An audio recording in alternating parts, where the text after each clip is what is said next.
Brasil, de fato, está num momento de uma reflexão, talvez a mais importante da sua história recente, quem sabe por muitos anos.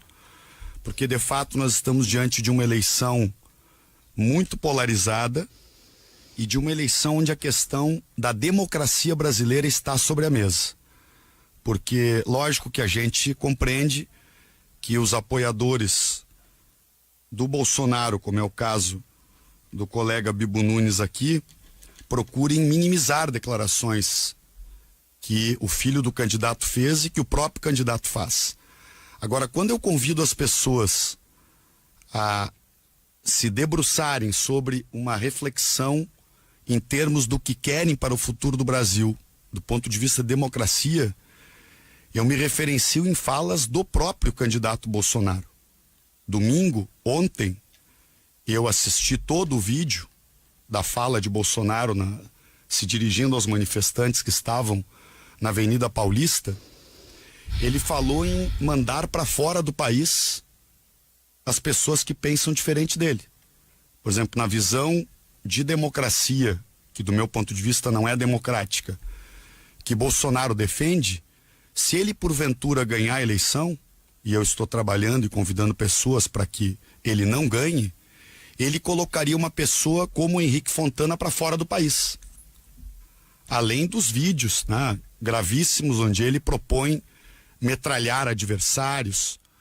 Nós, por exemplo, governamos o país durante 12 anos. Erramos e acertamos. Aliás, temos que fazer autocrítica, porque o PT também cometeu erros que devem ser corrigidos.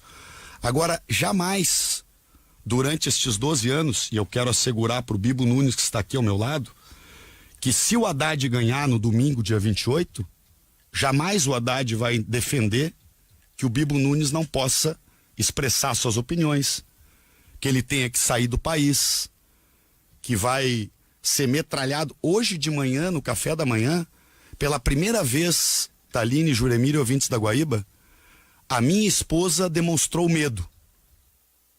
Exatamente ouvindo o vídeo da fala do Bolsonaro ontem para os manifestantes da Avenida Paulista. Porque quem já viveu uma ditadura, eu era muito jovem, sabe o que é a perseguição. Quando o nazismo se implantou na Alemanha, os judeus e comunistas foram duramente perseguidos. E a fala do candidato Bolsonaro, ela vem com todas as letras, com toda exatidão e com toda a clareza, dizendo, em relação ao PT nem se fala. Ele faz uma generalização dizendo que os petralhas todos têm que ser fuzilados, não devem ter espaço na política e assim por diante. Então, o meu convite às pessoas, e especialmente aqueles que legitimamente têm opiniões diferentes, não gostam do PT, que nós estamos numa disputa onde a democracia brasileira está sob questão. E quero fazer este convite dizendo uma frase que eu estou repetindo em todos os veículos de comunicação. O Haddad, neste momento, não é candidato a presidente da República do PT. O Haddad é um candidato que representa uma ampla frente em defesa da democracia brasileira, da liberdade de opinião de todas as pessoas, da liberdade de imprensa. Aliás, outra coisa que está no vídeo do Bolsonaro de ontem é que a Folha de São Paulo, como ela publicou a matéria sobre as fake news compradas com dinheiro sujo, o que o Bolsonaro já disse para intimidar? Se eu for eleito, deu para a Folha de São Paulo. Então ele está propondo censura também para a imprensa, claramente. Aliás, nesse sentido, está sendo franco, está avisando antes da eleição, para as pessoas avaliarem antes de colocar o seu voto na urna no próximo domingo. Então, um momento preocupante, e vamos seguir debatendo, trabalhando, para ver se a democracia permanece no país. E eu, com toda a franqueza, entendo que se o Bolsonaro for eleito, a nossa democracia está sob risco total. O absurdo dito pelo filho do Bolsonaro, de que pegaria um cabo e um soldado, e que vai lá e manda prender um ministro do Supremo, mostra bem a forma, né, como algumas pessoas que apoiam o Bolsonaro pensam a democracia brasileira. Segundo, quando eu coloco aqui que o Bolsonaro, e eu sou colega do Bolsonaro há muitos anos, Eu sou deputado federal há 5 mandatos. Durante os 20 anos que eu estou lá, eu ouvi dezenas, centenas de falas do Bolsonaro e, aliás, boa parte delas estão nas redes e aí não é fake news, porque são os vídeos do próprio Bolsonaro falando o que ele pensa. Eu não tô entendendo. Então, o que ele diz e pensa? Que pelo voto não vai se mudar nada no país. Que, na verdade, tem que fechar e que o erro dos militares, diz o Bolsonaro, foi não ter matado uns 30 mil. O Bolsonaro vai e faz uma palestra na Hebraica do Rio de Janeiro e discrimina duramente a população negra, demonstrando racismo, não concordo. o que para o Brasil é algo muito ruim. Então eu digo o seguinte, Bibo, eu jamais vou chamar alguém que vota no Bolsonaro de marginal. Então ele não pode chamar quem vota no Haddad de marginal vermelho. Isso é um discurso que incita ódio, violência, intolerância. E isto não serve para consolidar uma democracia. Quem decide os resultados de uma eleição é a maioria do povo votando em cima de argumentos. Então, o que eu defendo é o seguinte: se o Haddad ganhar a eleição, todas as pessoas que votaram no Bolsonaro serão regiamente respeitadas pela Constituição brasileira no seu direito de expressarem as suas ideias, de fazer acusações, se quiserem, contra o governo, como é normal numa democracia, mas eu não posso usar a força do governo para coagir, para intimidar. Nós somos uma democracia multirracial e uma democracia religiosa.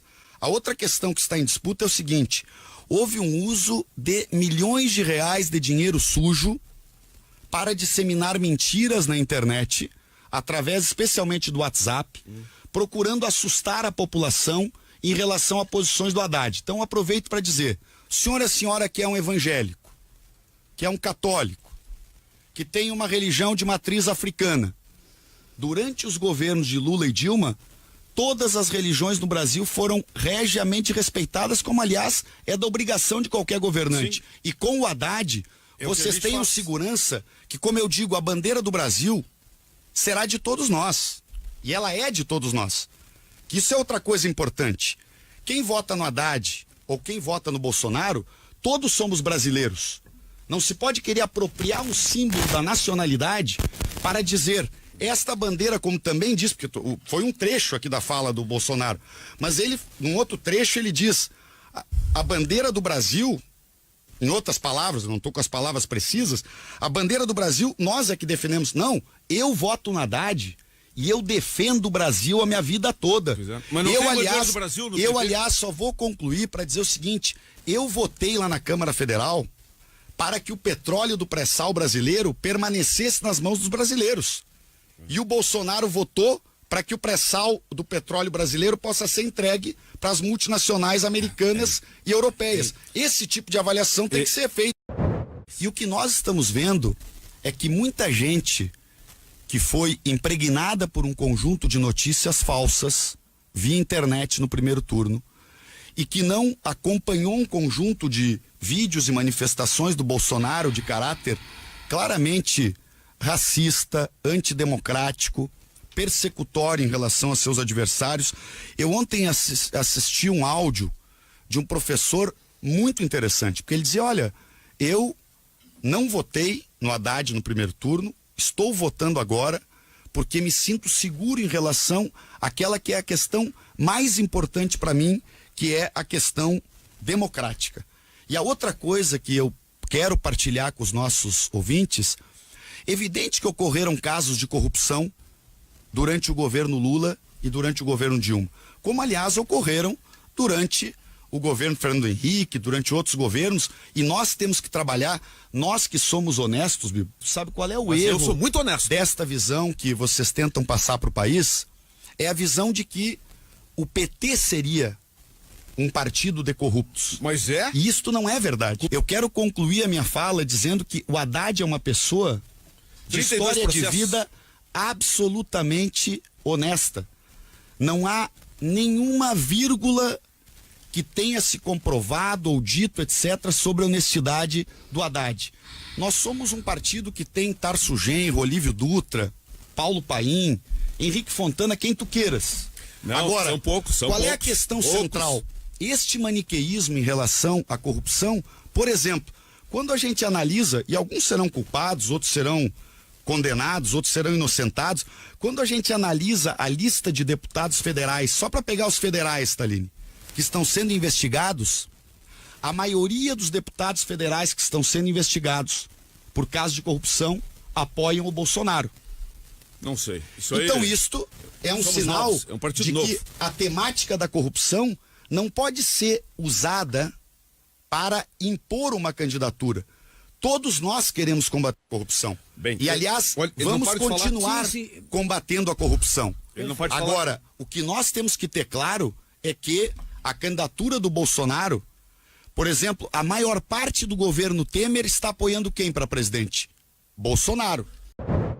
Esta parte da propaganda que é feita pelo candidato Bolsonaro de que o Brasil iria virar uma Venezuela se o Haddad vencer, ela é mais uma das fake news que eles colocam na rede social. Porque o Brasil foi governado durante 12 anos pelo Lula e pela Dilma e foi, aliás, um período em que o Brasil viveu uma pujança e um crescimento econômico muito positivo. Foi um período em que o Brasil gerou 20 milhões de empregos com carteira assinada. Por exemplo, e hoje nós temos um dos maiores desempregos da história do país. Então, voltar a valorizar o crescimento dos salários, especialmente dos menores salários, voltar a ter uma política econômica que amplie os investimentos públicos para gerar crescimento econômico, é uma das medidas que nós vamos tomar em caso de vitória do Haddad. A segunda questão é a temática da legislação trabalhista e dos investimentos em saúde e educação. Esta lei que congelou por 20 anos, com o apoio de Bolsonaro, junto com Temer, que votaram esta lei para congelar por 20 anos os investimentos em saúde e educação, ela não foi votada em lugar nenhum do mundo, ela é muito ruim para o Brasil e é uma das medidas que nós temos compromisso de alterar para poder ampliar de novo investimentos em todas as áreas de políticas sociais e também de infraestrutura. E a outra questão que nos diferencia é a defesa dos direitos trabalhistas e do direito à aposentadoria. Nós vamos trabalhar para recuperar os direitos trabalhistas. E Bolsonaro, junto com Temer, votaram para que a maior parte da proteção que o trabalhador tem, desde a CLT dos tempos de Getúlio Vargas, fosse eliminada por conta de uma suposta geração de empregos que só piorou. Porque o que veio foi precarizações, terceirizações, diminuição de salários, demissões em massa e aumento do desemprego. Então, nós queremos recuperar os direitos trabalhistas previstos na CLT. E vamos sempre continuar combatendo a corrupção, como fizemos ao longo do período em que governamos, que aliás foi um período de grandes investimentos na Polícia Federal, em estruturas como a Controladoria Geral da União, para colocar à mostra essas questões de corrupção e, evidentemente, combatê-las, né? Porque quando ocorre corrupção num governo, a gente não pode dizer que o governo inteiro é o responsável por isto.